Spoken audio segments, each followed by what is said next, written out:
Sup guys, so we hear that Riyadh season and Salah is not interested in making the Usyk and Joseph Parker fight. I mentioned this in my previous video about Joseph Parker and Usyk.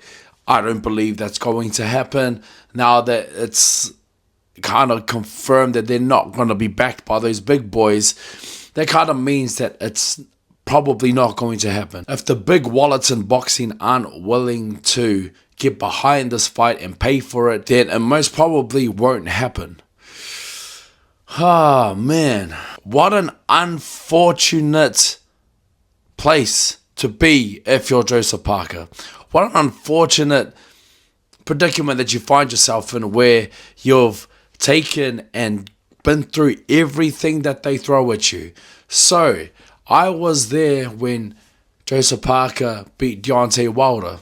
If you guys don't remember, for those who actually follow me quite closely, I was in Deontay Wilder's camp in preparation for that fight because I was fighting on the card too. Now, the way that Turki Al-Sheikh was talking about Anthony Joshua and Deontay Wilder, because remember in Riyadh season, on the Day of Reckoning, on that card, which was one of the biggest cards that this world has ever seen, we had all the big boys fighting on the same night.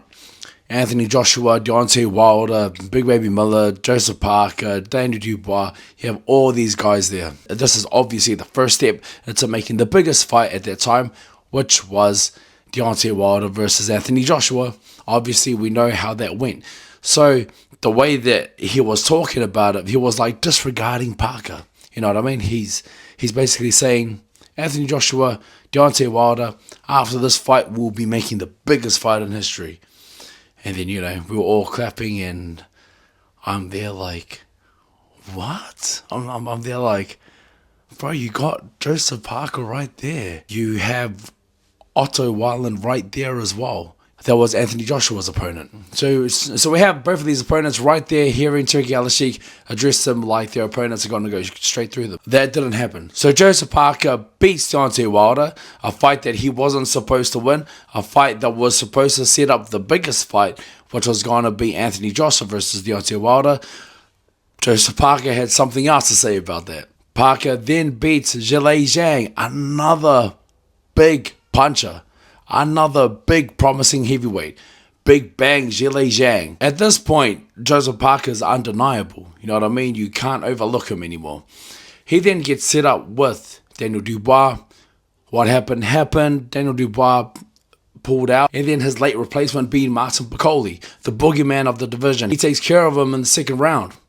So he's beating all of these guys. And now he finds himself in a place where he should be fighting for the undisputed heavyweight championship of the world. He should be fighting Alexander Usyk. Is that the case? No, because the big wallets that have been supporting Usyk throughout all of his fights obviously don't want Usyk to fight Joseph Parker. It's frustrating for us as fans that we can obviously see who should be next in line.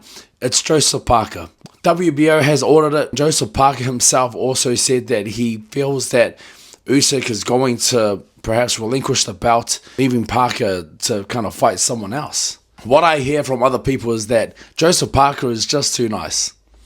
If you remember, after the Daniel Dubois fight, Joseph Parker went into the ring and politely asked Alexander Usyk if it can be him next. Joseph Parker goes into the ring and then asks Alexander himself, like one-on-one, if he can fight him next.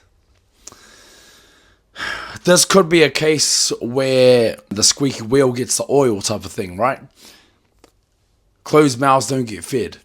When Alexander Usyk beat Tyson Fury, Daniel Dubois rushed into the ring and called him out. I feel like Joseph Parker should have done that.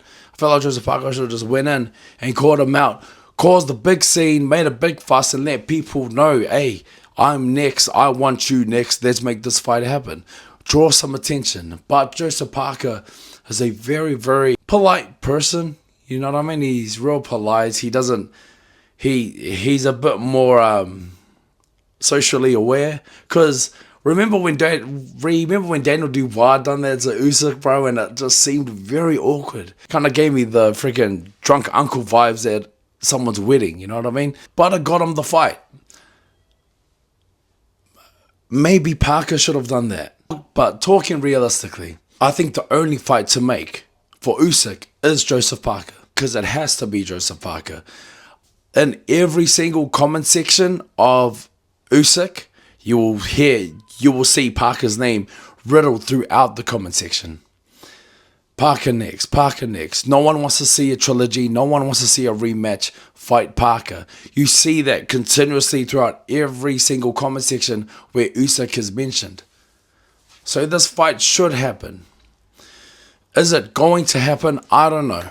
But I feel if Usyk is fighting, if Usyk doesn't retire, then yes, we have to see that fight. Usyk could possibly be in a situation where he finds himself deciding between a Fury trilogy or fighting Joseph Parker. But the thing being, the Tyson trilogy gets him like hundreds of millions of dollars.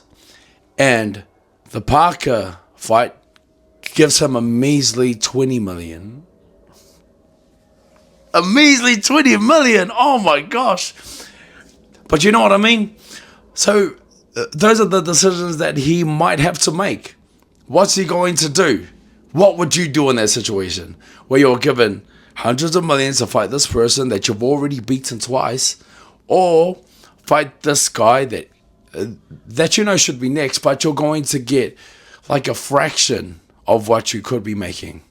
That fraction being in the millions, by the way. That could be the predicament that he's in.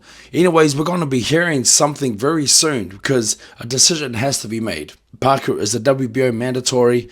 The fight has to happen, otherwise the bout relinquishes. We will see what happens. Anyways, guys, that's me. Like and subscribe to the channel. I'm Junior Fight, ex-pro boxer, fight analyst. See you guys later.